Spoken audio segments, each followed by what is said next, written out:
Mal wieder unterwegs, mal wieder im endlosen Meer dieser weiten, wilden, wunderschönen Welt.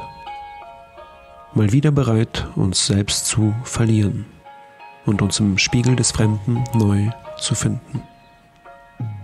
Im 7. Jahr unserer Weltreise treibt uns der Wind ins Reich der Mitte, nach China. In ein Land, über das heute alle reden und von dem doch kaum jemand etwas weiß. Ein Land, das einst aus Reisfeldern und Lehmhäusern bestand und heute aus Datenzentren und Wolkenkratzern. Ein Land, das sich in nur 4 Jahrzehnten neu erfunden hat. Und das viele im Westen gerade deshalb fürchten und bewundern zugleich. Tausende Kilometer sind wir gereist, mit dem Rucksack von den dampfenden Tropen des Südens bis in die staubtrockenen Wüsten des Nordens. Vom mystischen Westen bis an die stahlgraue Grenze Nordkoreas im Osten. Durch Dschungel, durch Steppen, durch Städte, die alles verschlingen.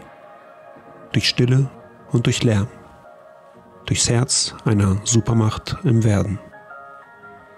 Mit einer Frage im Gepäck, die größer ist als wir. Wenn China die Zukunft ist, wie sieht sie aus? Utopie oder Dystopie?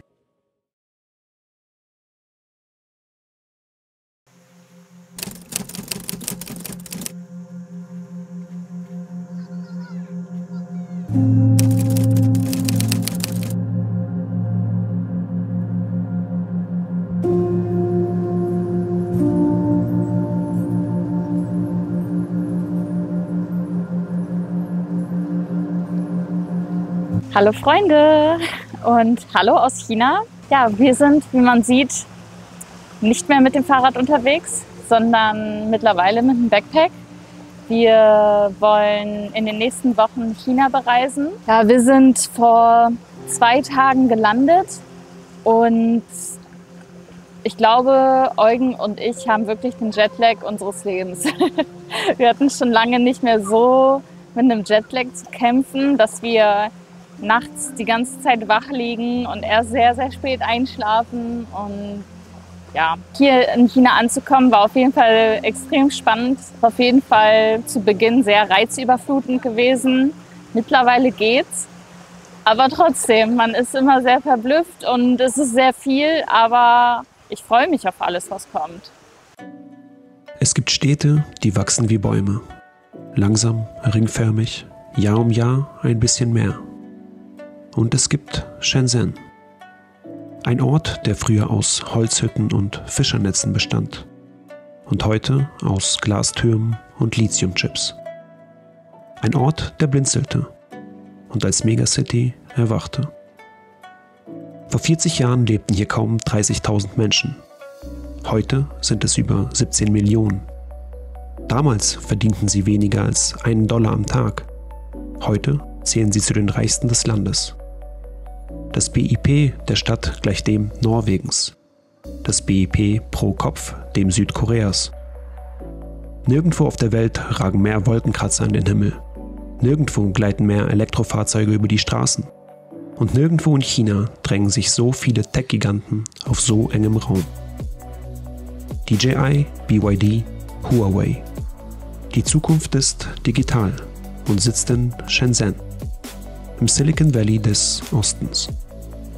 Fast jedes Bauteil unserer Elektronik, vom iPhone bis zur Spiegelreflex, hat hier seinen Ursprung. Shenzhen steht beispielhaft für den beispiellosen Aufstieg Chinas. Ein Land als Fabrik für die Welt. Ein Labor für morgen. Eine Zivilisation im Rausch ihrer eigenen Geschwindigkeit. Geeint im chinesischen Traum. Es ist nicht der eines Einzelnen, sondern der eines Kollektivs.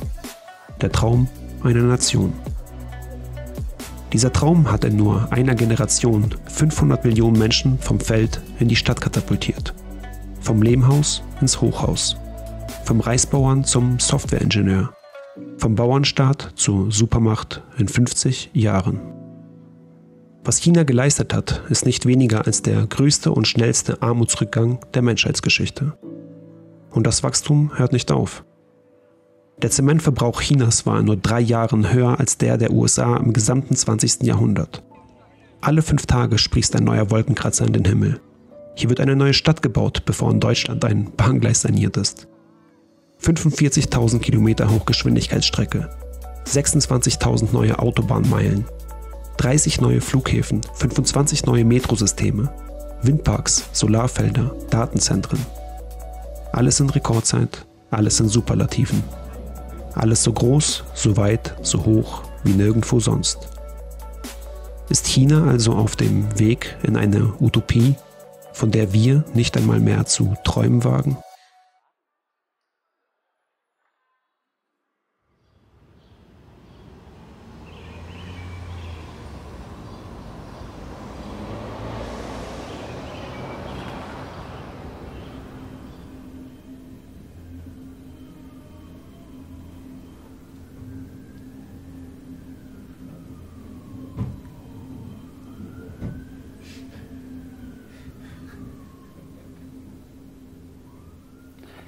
Ja, wieso dein Ersteindruck nach den ersten paar Tagen? Ja, ich hatte es ja, glaube ich, vorhin schon gesagt, dass es halt sehr viel ist, was man jetzt erstmal so verarbeiten muss, was man hier so jeden Tag sieht. Das ist auch alles so anders. Naja, auch, dass man quasi, also dass wir uns oder dass jeder Reisende sich ja auch sozusagen vorbereiten muss auf die Reise. Genau. Also man braucht ja Apps, also selbst das Bezahlsystem ist ja komplett anders. Ja, Also man kommt ja mit seiner Kreditkarte nicht weit, alles wird über Alipay geregelt sozusagen. Ist halt, ich finde es auch krass, dass das mit alles, dass halt alles übers Handy läuft hier, was Bezahlen angeht. Ich weiß so in Berlin, weißt du, kannst du halt voll oft nicht mit Karte bezahlen. ja.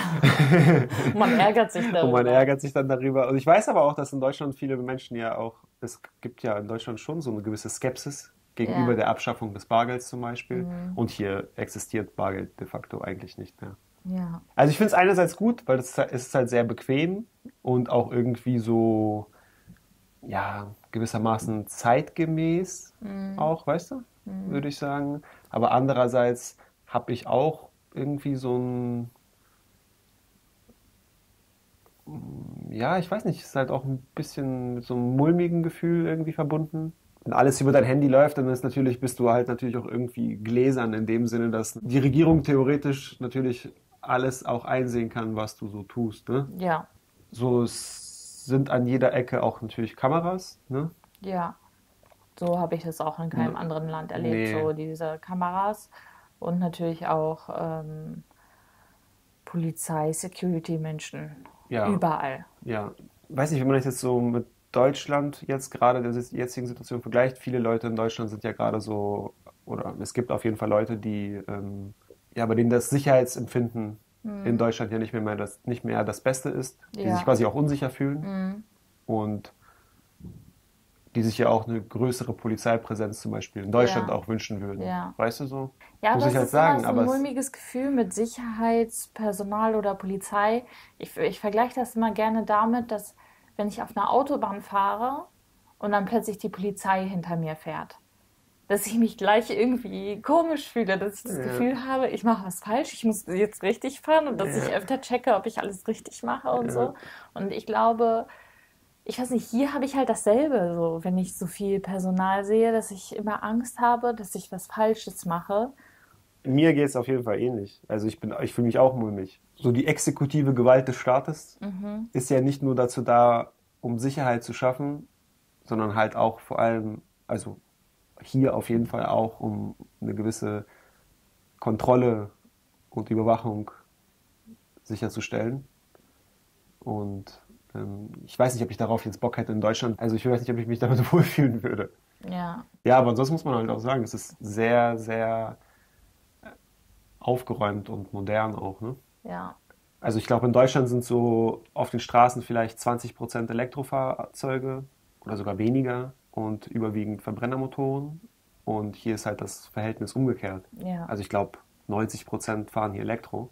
ja. Also Das sowohl hört man. Autos als auch Roller. Und es Ja, ist halt manchmal krass, wenn man an so einer Kreuzung steht, an der ja, Ampel, wo alles voller Autos und Roller ist, ja, aber die Geräuschkulisse überhaupt nicht von diesen Fahrzeugen dominiert ist, sondern halt eher von Menschen, die reden und so. Weißt Ja, du so? ja. Also es ist ruhig. Also ich finde es auf jeden Fall spannend. Ich freue mich auch kleinere Städte zu sehen und wieder Ja, größere und so. ja. Ich finde gut so Morgen auch ein, mal Zug fahren, so habe ich auch Bock ja, drauf. Und ja, alles so, ja. Bin auf jeden Fall gespannt. ja, ich auch.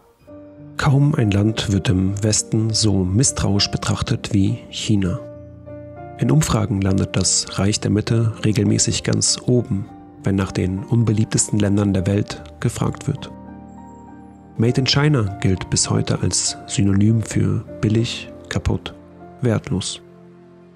Und wenn Westler über Chinesen sprechen, meinen sie nicht selten eine fleißige, gefühllose, einförmige Masse. Es sind Ausdrücke eines nie aufgearbeiteten Rassismus. Auch wenn wir ihn selten beim Namen nennen. Er tarnt sich als Meinung, als Kritik, als Ironie und sitzt doch tief in Blicken, in Witzen, in Schlagzeilen. Spätestens während Corona wurde daraus Hass und Gewalt. Menschen asiatischer Herkunft wurden angespuckt, beschimpft, geprügelt. Auf deutschen Straßen, in amerikanischen Supermärkten, in europäischen U-Bahnen. Und auch danach blieb die Skepsis und der Spott. Dabei vermischen wir oft alles. Kritik an der Regierung mit Ablehnung einer ganzen Kultur. Geopolitik mit Gefühl. Und merken nicht, dass wir damit genau das wiederholen, was wir anderswo anprangern. Vorurteile und Ignoranz. Das wird kaum wettgemacht durch diese neue technokratische Form der Bewunderung. So als sei China nicht mehr als seine Maschinen, nicht mehr als seine Drohnen, seine Autos, seine Roboter. Dabei steckt so viel mehr in diesem Land, in dieser uralten Zivilisation, in seinen Menschen und in der Geschichte ihres Aufstiegs. Während wir durch die wunderschönen Parks in Shenzhen spazieren, sehen wir Menschen, die Karten spielen, Tischtennis, Volleyball. Familien beim Picknick mit ihren Kindern, zwischen Ruhe und Alltag. Ja, man könnte sich hier per Drohne das Essen liefern lassen. Aber niemand tut es. Denn Chinas Fortschritt, das sind keine Vögel aus Stahl am Himmel. Fortschritt ist saubere Luft, steigende Einkommen, bezahlbare Mieten. Fortschritt ist Zeit für Sport, Geld für Urlaub, ein Gefühl von Sicherheit. Das ist das China, das man in den Nachrichten selten sieht. Ein Land, das sich nicht nur neu gebaut hat, sondern neu erfunden.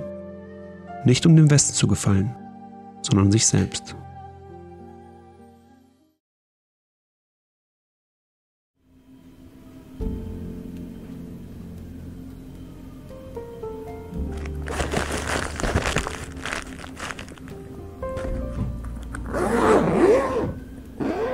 So, Sachen sind gepackt, gleich geht's weiter. Und ja, wir waren ja 5 Jahre lang nur mit Rucksäcken unterwegs, aber ehrlich gesagt war es rückblickend betrachtet gar nicht so praktisch, wie es immer dargestellt wird. Deshalb haben wir uns diesmal dazu entschieden, nicht nur mit Rucksack zu reisen, sondern auch diesen kleinen Handgepäckkoffer von Level 8 mitzunehmen. Ja, zumindest für uns hat so ein Koffer den Vorteil, dass wir unsere Sachen einfach geordneter und übersichtlicher verstauen können. Und da wir China fast ausschließlich mit Zügen bereisen werden, ist auch der Transport eines Koffers einfach handlicher und irgendwie praktikabler für uns. Ja, ich hatte bereits damals auf meinem Skandinavien-Roadtrip einen Koffer von Level 8 dabei und war super zufrieden. Deshalb haben wir uns auch diesmal für die Marke entschieden und uns dieses schicke Teil hier besorgt. Ja, Level 8 ist ein Unternehmen, das stilvolle und qualitativ hochwertige Gepäckstücke herstellt, von Rucksäcken über Handgepäckkoffern bis hin zu großen Koffern mit einem Fassungsvermögen von über 100 Litern ist wirklich alles dabei. Und ja, dieses Prachtstück hier ist wirklich perfekt für unsere Zwecke. Es bietet extrem viel Stauraum, ist aber klein genug, dass es auch als Handgepäck beim Fliegen durchgeht und ja, wir sind bislang wirklich sehr zufrieden damit. Falls ihr also noch auf der Suche nach einem geilen Koffer für euren Sommerurlaub zum Beispiel seid, können wir euch Level 8 wirklich nur empfehlen. Geht einfach auf www.level8cases.com. Den Link findet ihr auch in der Videobeschreibung und bis Ende Juli könnt ihr mit dem Rabattcode PREAS20 20% auf eure Bestellungen sparen. Schnappt also auf jeden Fall zu und danke Level 8 für die Zusammenarbeit und danke euch fürs Zuschauen.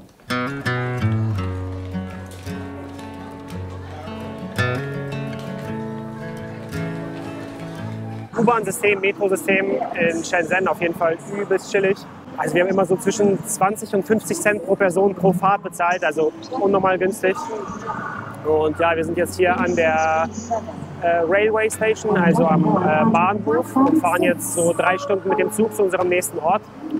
Und ja, hat alles soweit ganz gut geklappt. Wir haben schon in vielen anderen YouTube-Videos gesehen und von vielen anderen Reisenden gehört, wie krass ausgebaut das Zugnetz in China ist und auch wie modern die Bahnhöfe sind. Und ja, ist auf jeden Fall richtig neu und sauber und ordentlich und alles richtig gut organisiert auch. Ne?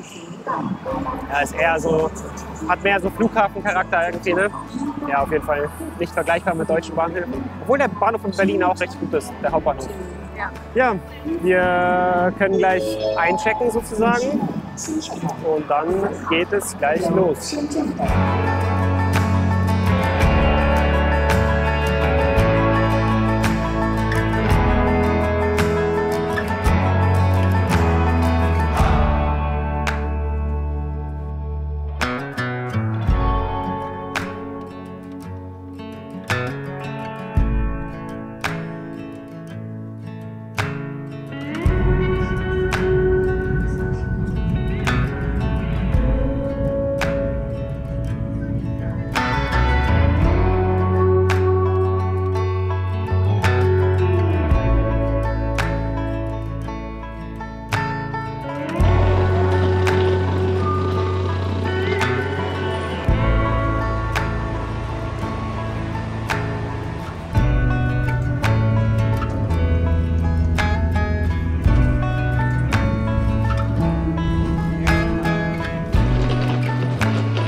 Ja, das war eine sehr unkomplizierte Anreise. Ja, das System hier ist echt gut für Zugreisen. Also so ohne großartig Tickets jedes Mal zu zeigen oder weiß ich nicht, sondern einfach nur Passport scannen lassen und das war's. Ja, Zug war pünktlich Ja, auf die Minute genau. Und Höchstgeschwindigkeit des Zuges, was ich so gesehen habe, waren 308 km/h.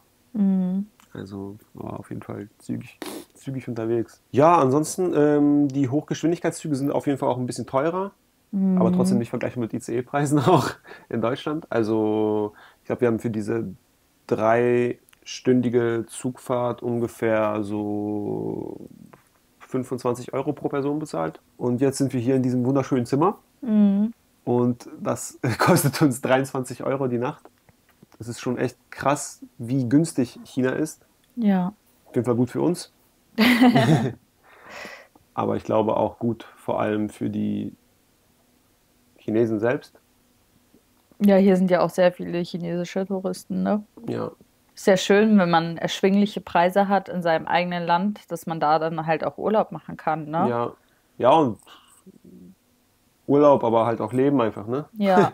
Also so, was Ja. jetzt Zugfahren betrifft und halt auch Bahnfahren in der Stadt Ja, ist ja. super günstig und halt auch Essen und alles drum und dran. Also halt quasi das Leben An sich. ist jetzt nicht so preislich explodiert wie vielleicht auch jetzt in manchen westlichen Ländern jetzt in den vergangenen Jahren, so, wo es ganz rapide auf einmal hochgeschossen ist Ja. in manchen Bereichen.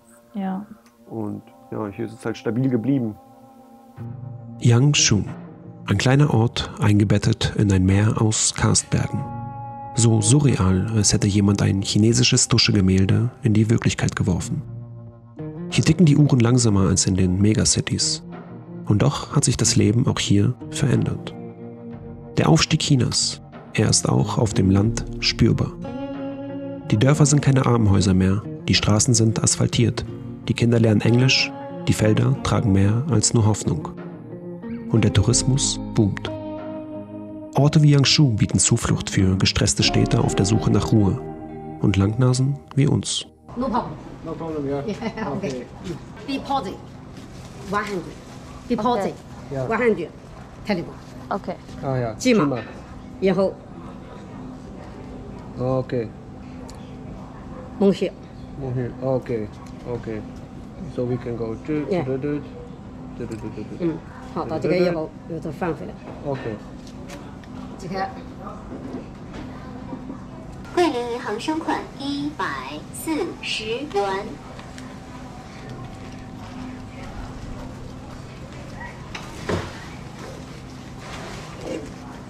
可以走50 Kilometer. Okay. Okay. Als wir auf einem Elektroroller durch die Provinz fahren, im feinen Nieselregen, zieht die Landschaft an uns vorbei wie ein lebendiges Gemälde. Zwischen Karstbergen und Reisfeldern, zwischen Palmenhainen und Lotusblumen fühlen wir Ruhe und Frieden. Doch auch dieses Idyll trägt Wunden, die tiefer reichen als jede Schlucht. Narben, die selbst in der Stille noch nachhallen. Denn nichts prägt die Identität des modernen China so sehr wie seine Vergangenheit. Wie das sogenannte Jahrhundert der Demütigung. Eine Zeit, in der das Land den Boden unter den Füßen verlor. Und mit ihm seine Würde. 1839 begann alles mit dem ersten Opiumkrieg. Britische Kanonenboote erzwangen den Handel mit Drogen, raubten Häfen, Land und Selbstachtung. Es folgten ungleiche Verträge, militärische Niederlagen, koloniale Fremdherrschaft und Millionen Tote. Was blieb, war ein Land, das nicht nur arm war, sondern erniedrigt. Und als die Fremden fort waren, begann die nächste Tragödie. Ausgelöst durch eigenen politischen Größenwahn. Zwischen 1959 und 1961 starben 30 Millionen Menschen an Hunger. Die Kommunistische Partei hat ihre eigenen Fehler nie öffentlich aufgearbeitet. Aber sie scheint verstanden zu haben, was sie zerstört hat. Zumindest regiert sie heute nüchterner und vor allem strategischer. Was Lebensmittel betrifft, ist China nahezu autark und kaum mehr auf Importe angewiesen. Gleichzeitig gelingt es der Zentralregierung, die Preise seit Jahren auf einem niedrigen Niveau zu halten. Durch Kontrolle, durch Voraussicht, notfalls mit harter Hand. Diese Stabilität ist Staatsziel. Denn die Politik weiß, wenn das Leben teuer wird, droht Chaos. Man muss die Vergangenheit mitdenken, um die Gegenwart zu verstehen. Und China hat seine eigenen Lektionen aus der Geschichte gezogen. Verliere nie die Kontrolle, vertraue nie dem Westen. Verlasse dich auf niemanden, außer auf dich selbst. Nie wieder schwach, nie wieder abhängig, nie wieder Opfer.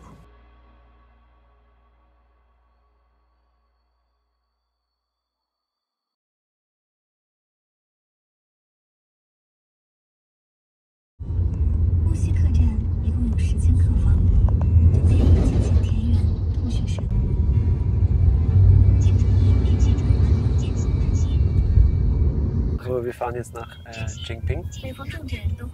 Das ist auch ein kleines Örtchen hier in der Region. Es sind jetzt 27 Kilometer bis zu unserem Ziel, also bis zu dem Örtchen. Für diese 27,5 Kilometer zahlen wir so 7 Euro für Didi, also das Äquivalent zu Uber quasi. Und ja, ist auf jeden Fall auch günstig. Ja. Sehr günstig. Wie geht's? Wie steht's so? Ja, ganz gut. Ganz gut. Die Gegend ist halt schon so sehr touristisch. Ich mache das, glaube ich, in der Großstadt sogar mehr als hier. Ich weiß gar nicht warum. Ich finde halt die Natur wirklich schön. Aber ja, irgendwie finde ich so, ist es so ein richtiger Touri-Hotspot. Und das merkt man auch so. Und das ist nicht so meins. Ja, kann ich beschreiben. Kann ich verstehen. Also die Chinesen bereisen ihr Land halt Ja. auch. Und wahrscheinlich ist das auch, oder nicht wahrscheinlich, sondern es ist definitiv auch die größte Touristengruppe innerhalb des Landes. Ja, auf jeden Fall. Und dementsprechend ist auch alles so nach ihren Bedürfnissen auch mehr oder weniger aufgebaut, Ja. weißt du? Ja. Und da gehören halt so auch aus unserer Empfindung vielleicht so kitschige Dinge dazu. Ja. Oder wo es auf uns ein bisschen zu viel wirkt manchmal. Aber ja, ich finde es nicht so schlimm, ehrlich gesagt. Es ist so, wie es ist und mich stört es jetzt auch nicht so. Und ich finde es süß irgendwie, dass die Chinesen einfach ihre Urlaube sozusagen auch genießen, ohne Eitelkeiten irgendwie und einfach das machen, worauf sie irgendwie Bock haben, weißt du? Von daher, ja. Tourismus galt in China lange als Luxus. Für Eliten, für Funktionäre, für Ausländer. Doch heute sieht man sie überall. Chinesische Familien im Partnerlook, Selfie-Sticks vor Pagoden, Wanderschuhe auf jahrtausendealtem Stein.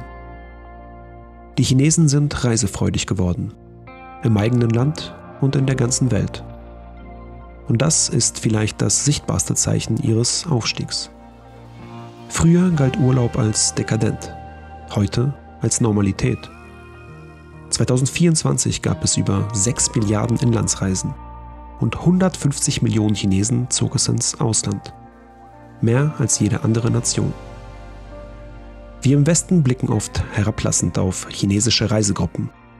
Wir sprechen von Massentourismus, belächeln Fotowut und Shoppinglust und vergessen, dass unsere Healing Journeys und Individualtrips mitunter nicht weniger grotesk sind. Dabei hat die beinahe kindliche Freude chinesischer Reisender etwas Befreiendes. Wenig Eitelkeit, wenig Scham, wenig Zynismus. Dafür Genuss, Neugier, Dankbarkeit. Und so sind auch wir in diesen Tagen einfach mal ganz normale Touristen.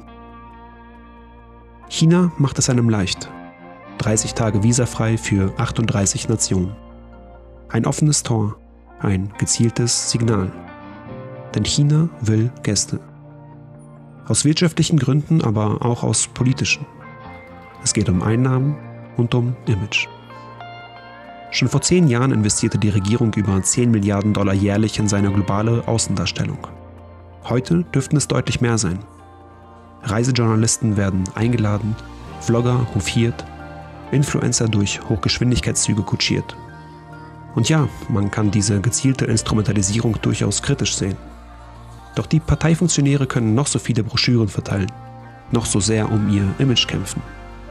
Chinas Straßen, Landschaften und Menschen erzählen ohnehin ihre ganz eigenen Geschichten. Und die sind es, die zählen. Und die bleiben.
Und wie ist es so? Zurück in der Stadt? Ja, die Städte hier in China sind, glaube ich, nochmal next level. Ja. Man hat ja so das Vorurteil von China irgendwie im Kopf.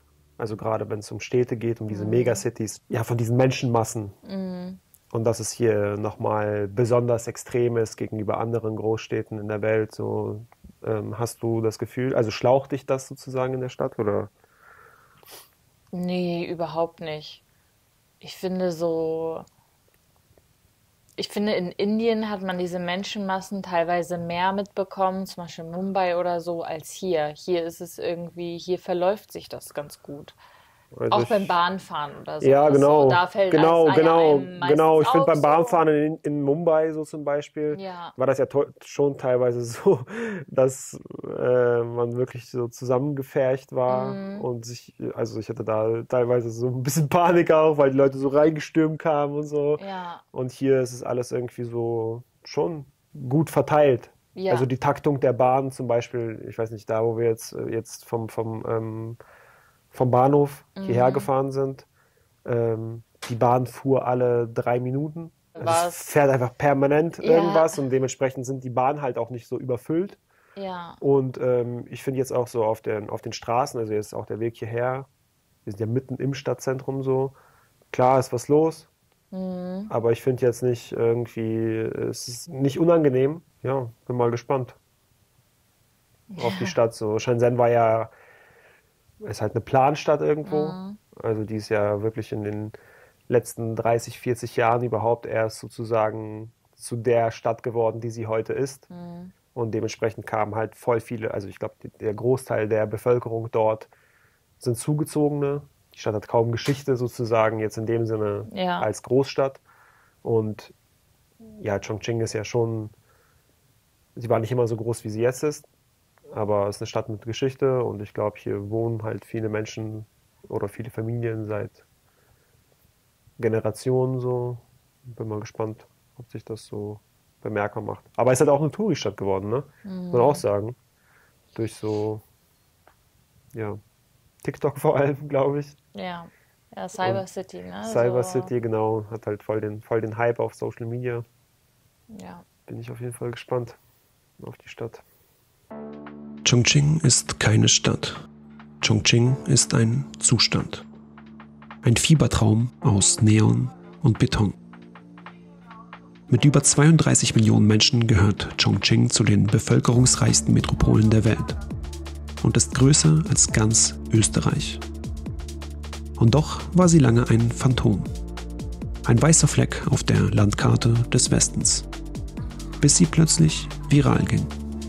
Auf TikTok, auf Instagram, auf YouTube. Als Science-Fiction Cyber City, die aussieht, als hätte sie jemand in einem nächtlichen Drogenrausch entworfen und am nächsten Morgen einfach gebaut.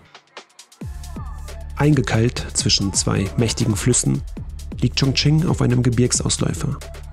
Wo andere Länder ein Dorf errichtet hätten, türmt sich hier eine ganze Welt. Plattenbauten neben Neonfassaden, Tempel neben Shopping-Malls, Gebäude auf Brücken, Brücken auf Dächern, Züge, die durch Wohnhäuser fahren. Der Raum hier ist nicht linear, die Stadt nicht zweidimensional. Hier verschieben sich die Achsen, von Raum, von Zeit, von Logik. Chongqing ist ein Labyrinth. Es gibt kein Oben, kein Unten, kein Zentrum. Nur Wege durch und Wege dazwischen. Als würde dieser urbane Dschungel mit dir spielen. Oder du mit ihm. Vergangenheit, Gegenwart, Zukunft. Sie existieren hier gleichzeitig. Diese Metropole ist ein physisches Gedächtnis, in dem sich Epochen übereinander schieben wie Gesteinsschichten. Und so balanciert Chongqing zwischen Utopie und Dystopie. Es ist das China der Extreme. Brutalistisch, futuristisch, surreal und verstörend schön. Eine Stadt, in der man sich nicht einfach bewegt, sondern verliert. Eine Stadt, die man nicht erklären kann, sondern erleben muss.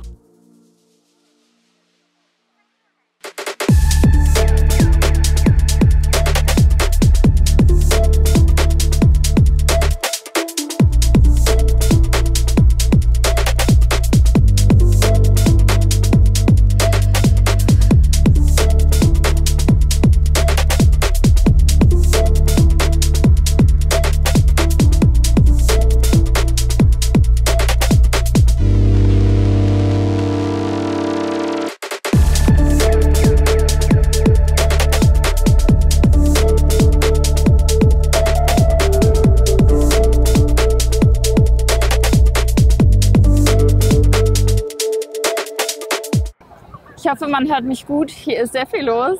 Aber ja, ich fange einfach mal an. Hinter mir sieht man die Stadt Chongqing. Und ja, es ist eine unfassbar coole Stadt. Ich glaube, mit Bangkok eines der coolsten Städte hier in Asien, in denen wir waren.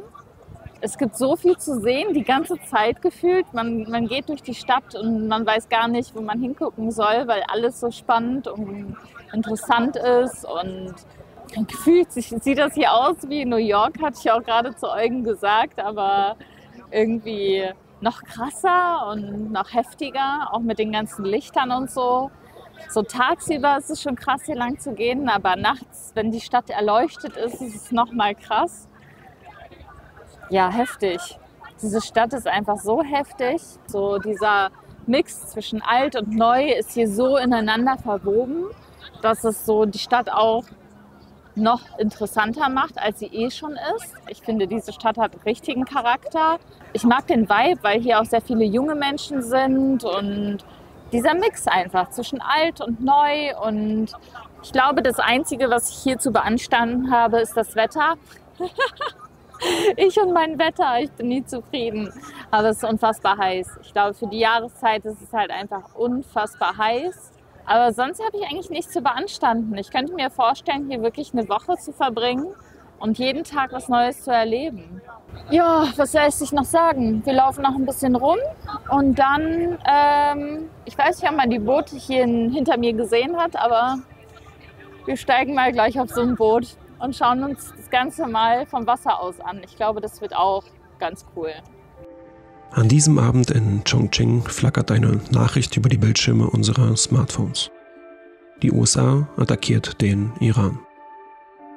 Während uns der Atem stockt, wirkt die Welt um uns herum seltsam gelassen. Während der Westen Bomben regnen lässt, malen in China bunte Drohnen Katzen in den Himmel. Während der Westen mal wieder Krieg führt, herrscht in China Frieden. Menschen lachen, knipsen Fotos, trinken Bier und hören Musik. Und man fragt sich, wer ist hier eigentlich die große Bedrohung für die Welt? Die USA hat in den letzten 3 Jahrzehnten mehr als 10 bewaffnete Auslandseinsätze geführt. China keinen einzigen. Während China fast 6% seines BIP in Infrastruktur steckt, sind es in den USA gerade einmal 2. Und während die USA fast 6% in ihr Militär pumpt, investiert China nicht einmal ein Drittel davon. Die bösen Kommunisten bauen also Straßen, Schienen und Universitäten. Die guten Demokraten, Raketen, Kampfjets und Panzer.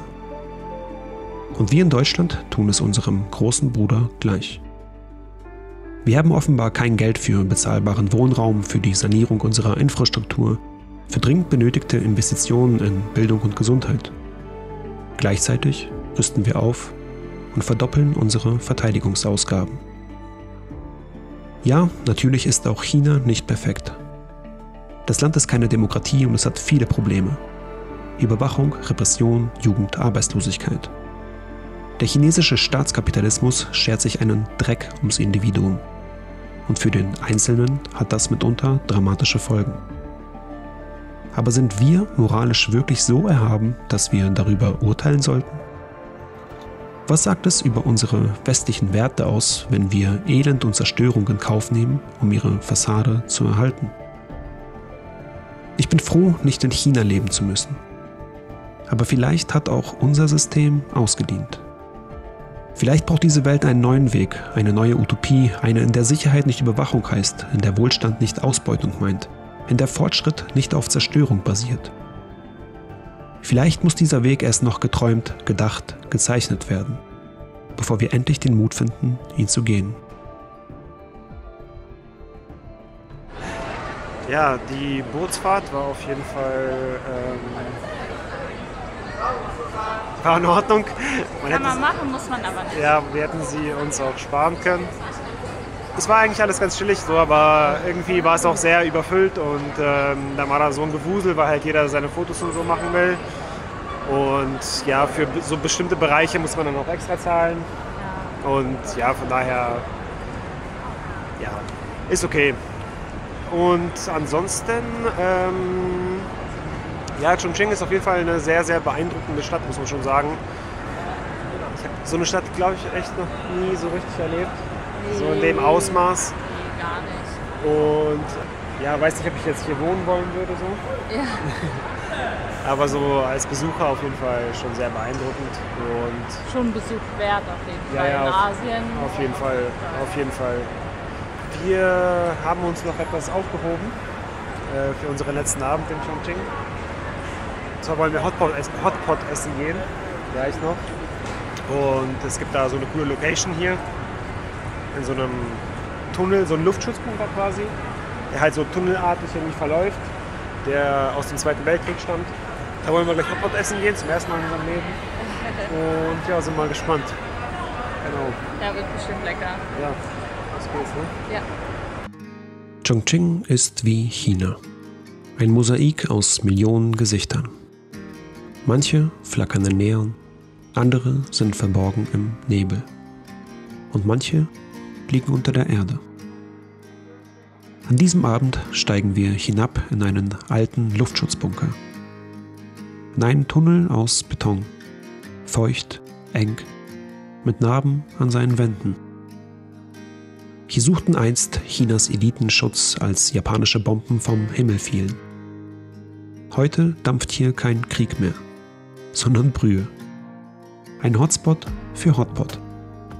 Ein unterirdisches Labyrinth aus Restaurants. In einer Stadt, die dieses asiatische Kultgericht erfunden haben soll.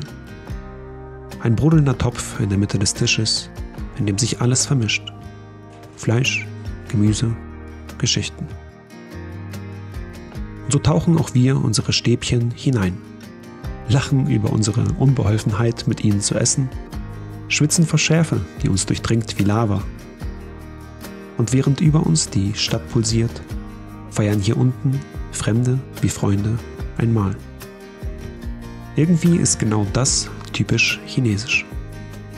Aus einem Bunker ein Restaurant zu machen, aus Schmerz Wärme, aus Beton Gemeinschaft und aus den Trümmern der Vergangenheit einen Weg in die Zukunft zu bauen.